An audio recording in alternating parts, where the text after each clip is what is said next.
And favour. कुणाला न घाबरता आम्ही निर्णय घेऊ, कुणाला फेवर करणार नाही, अशी शपथ आम्ही सगळे मंत्रिमंडळाने घेतलेली आहे. आता ही जी आहे ही एक सूचना आहे, नोटीस आहे. याचं रूपांतर नंतर होणार आहे. 16 फेब्रुवारीपर्यंत जे आहे त्याच्यावर हरकती मागवण्यात आलेल्या आहेत.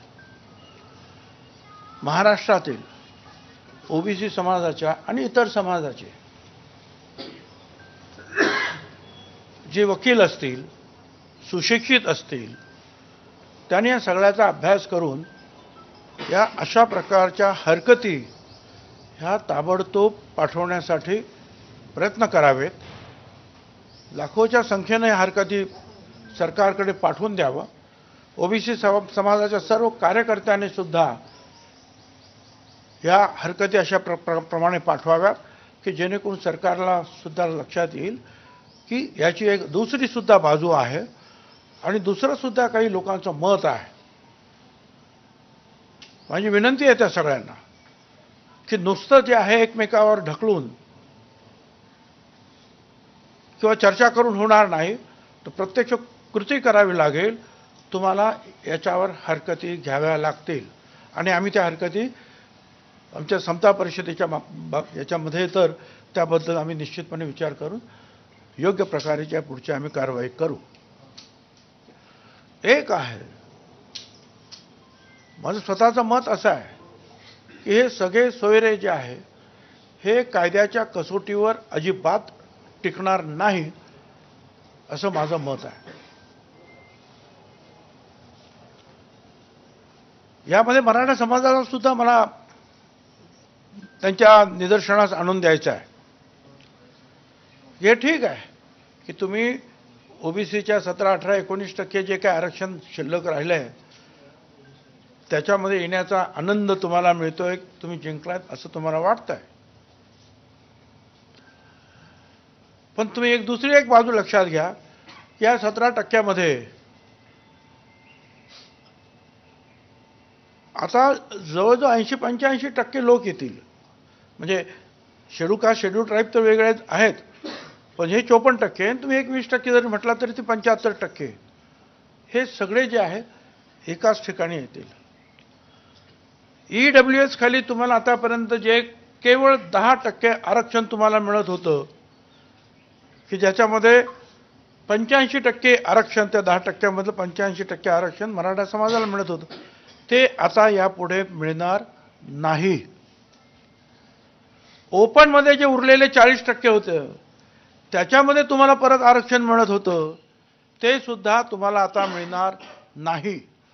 म्हणजे एकूण 50% तुम्ही खेळत होता.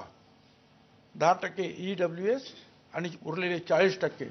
या 50% तुम्हाला संधी होती. ती संधी गमावून तुम्ही, आणि तिथे दुसरं कोणच नाही आहेत. त्या 50% शेड्यूल कास्ट नाही, शेड्यूल ट्राईब नाही, ओबीसी नाही, जवळजवळ 74% समाज हा तिथे नाहीच. त्या 50% फक्त मोठा मराठा समाज, 2-3% असलेला ब्राह्मण समाज आणि लहान लहान समाज, एखादा जैन वगैरे असे काय असेल तर, ह्या सगळ्यांवर आता पाणी सोडावं लागेल. आणि 17% असलेले जे शिल्लक आहे त्या 374 जातींबरोबर जे आहे तुम्हाला झगडावं लागेल. त्यामुळे ठीक आहे, ओबीसीचं आरक्षण त्याला धक्का लागणार नाही असं म्हणत बॅकडोर एंट्रीनं जे आहे तुम्ही प्रयत्न करता येतात, पण त्याच्यामुळे तुम्ही 50% जे तुमची संधी होती ती तुम्ही गमावून बसता. हे सुद्धा तुम्हाला विसरता येणार नाही. अनेक गोष्टी त्याच्यामध्ये आहे. जात ही जन्माने येते, ते एखाद्याच्या शपथपत्राने येते का, किंवा एखाद्याच्या ॲफिडेव्हिटने येते जात बदलता येते. जात मुळात जन्मानं माणसाला मिळत असते. म्हणून असं जर कोणी म्हणत असेल की आम्ही 100 रुपयाचं पत्र देऊ किंवा असंच पत्र देऊ आणि आमची जात झाली, अजिबात हे होणार नाही. हे कायद्याच्या विरुद्ध होईल. आणि पुढे हे सगळेच जर असे नियम सगळ्यांनाच लावायचे असं जर म्हटलं, दलित आदिवासी यांना सुद्धा, मग काय होईल? मग दलितांमध्ये पण कोणी घुसतील, आदिवासीमध्ये सुद्धा कोणी घुसतील.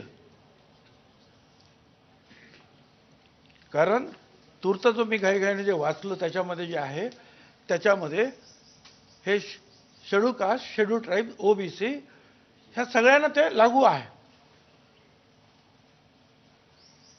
मग मला दलित समाजाच्या नेत्यांना सुद्धा, आदिवासी समाजाच्या नेत्यांना सुद्धा विचारायचं आहे की याचा काय पुढे काय होणार. अलीकडेच मला माहिती आहे की एक भांडण असं चालूच आहे की खोटी सर्टिफिकेट घेऊन आदिवासी समाजाची मध्ये नोकऱ्या घेतल्या. म्हणून सुप्रीम कोर्टाने सुद्धा त्याच्यावर निर्णय दिला की या सगळ्यांना काढा जे खोटे आहेत आणि त्यांना त्यांच्याकडून भरपाई करा. तो प्रश्न अजून सरकार सोडवता नाकी न येत आहे. आता याच्यापुढे अशा रीतीने आदिवासीला सुद्धा लागू होणार का, दलितांना सुद्धा लागू होणार का? म्हणजे सगळं काही ओपनच करून टाकलं. कोणी पण या, एक ॲफिडेव्हिट करा, एक पत्र द्या, काहीतरी झालं. मला वाटतं हे सगळं जे आहे हा आयवॉश आहे. ओबीसीवर अन्याय केला जातोय की मराठ्यांना फसवलं जातंय, याचा अभ्यास आपल्या सगळ्यांना करावा लागेल. सरसकट गुन्हे मागे घ्या.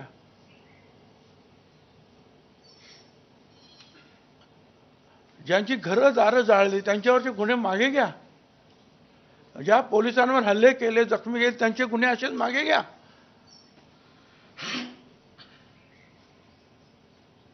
मग हा नियम सगळ्यांनाच उद्या लागू होईल.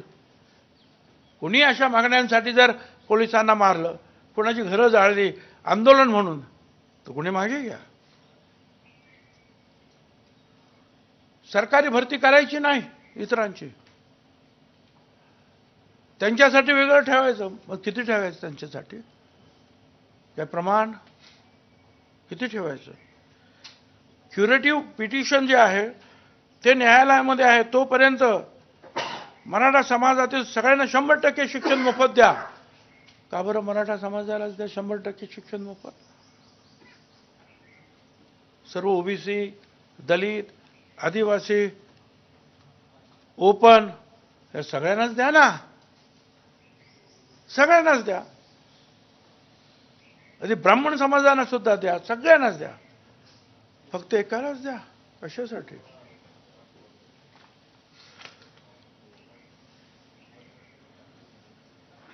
या संदर्भामध्ये मी उद्या 5 वाजता B6 सिद्धगड हे जे माझं सरकारी निवासस्थान आहे त्या ठिकाणी या संदर्भातील, मग ते ओबीसी असतील, दलित आदिवासींना सुद्धा त्यांचे सुद्धा नेते येऊ शकतात. पण विशेषतः ओबीसी नेते ते कुठल्याही पक्षाचे असतील किंवा पक्षाचे नसतील, कुठल्या संघटनेचे असतील किंवा नसतील, त्यांनी कृपया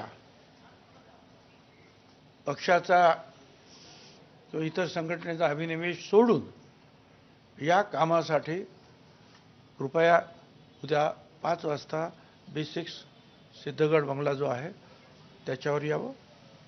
आपण चर्चा करूया. याच्यामध्ये कुठल्याही पक्षाला कमी लेखण्याचा, जास्त लेखण्याचा असा प्रयत्न नाही. केवळ ओबीसी आणि ओबीसी या विषयावर आणि ह्या सगळे जे काही चाललेलं आहे याच्यावर पुढची काय कारवाई आपण करायची, काय स्टेप्स घ्यायचे आहे, काय वकिलांशी आम्ही अजूनही चर्चा करणार आहोत. आणि त्या संदर्भामध्ये मग आम्ही जो आहे उद्या एकत्रित बसून पुढचा निर्णय घेऊ. या संदर्भात कोर्टात लढाई लढण्याची काही आपली तयारी असते? कोर्टात ज्या वेळेला हरकती वगैरे आपण देऊ त्याच्यानंतर सुद्धा अशा प्रकारचा जर नोटिफिकेशन जर झालं, हा ड्राफ्ट आहे, हा अध्यादेश तर नाहीच, हा नोटिफिकेशनचा एक मसुदा आहे.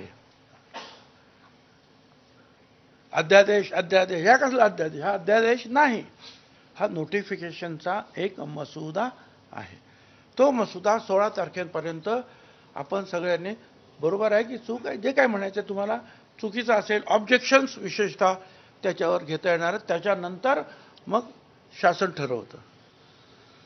ते जर ठरलं त्याच्यानंतर मग कोर्टात जाता येईल. तोपर्यंत आमचा अभ्यास सुरू राहील. पण ज्या पद्धतीचं हे सगळं आंदोलन उभं राहिलं आणि तुम्ही जसं म्हटलात की शपथविधीच्या वेळेला आपण अशा पद्धतीची शपथ घेत असतो की कोणालाही फेवर केलं जाणार नाही, काही नाही, मग आपली याच्याबद्दल नाराजी आहे का की मुख्यमंत्र्यांनी किंवा सरकारने ज्या पद्धतीनं घाईघाई? आमची नाराजगी जी आहे, मी आत्ताच काय मी माझ्या रॅलीजमध्ये सुद्धा मी बोलून दाखवतो, अशा रीतीने कुणाचे ठीक आहे, उद्या आणखीन कोणतरी असे लाखो लोक घेऊन येतील, मग आपण कायदे बदलणार का? उद्या लाखो लोक घेऊन येतील, सांग आम्हाला दलितांमध्येच घ्या, आम्हाला आदिवासींमध्येच घ्या, आपण करणार का? हे सगळं जे झालेलं आहे, मराठा समाजातील सुद्धा जे विचारवंत आहेत, जे नेते आहेत, त्यांनी या सगळ्या गोष्टीचा विचार करावा की आपण या आरक्षणाच्या बाबतीमध्ये एका समुद्रात पोहत होतो हे मराठे सगळे.